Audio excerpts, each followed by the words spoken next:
Manchester ইউনাইটেডের ভক্তদের জন্য 2025-26 মৌসুমের নতুন জার্সি আনার খবরে যেমন ছিল উত্তেজনা, ঠিক তেমনই ছিল এক অপ্রত্যাশিত ধাক্কা। জার্সি কিনতে গিয়ে মেগা স্টোরে গিয়ে অনেকেই চোখ কপালে তুলেছেন, কারণ 3 কিংবদন্তির নাম ছাপা নিষেধ।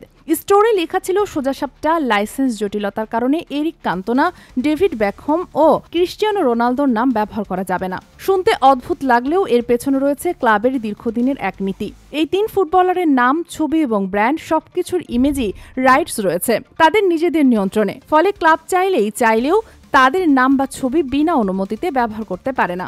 এ বিষয়টি ম্যানচেস্টার ইউনাইটেড ক্লাবও স্বীকার করেছে ব্রিটিশ সংবাদ মাধ্যম দ্য সানকে। তারা বলেছে, ক্রিস্টিয়ানো রোনালদো, ডেভিড বেকহ্যাম ও এরিক কান্তোনার ইমেজ রাইটস ব্যক্তিগতভাবে তাদের মালিকানায়। তাই ক্লাবের জার্সিতে তাদের নাম ছাপা আমাদের পক্ষে সম্ভব নয়। 3 জনই ম্যানইউর ইতিহাসের জীবন্ত কিংবদন্তি।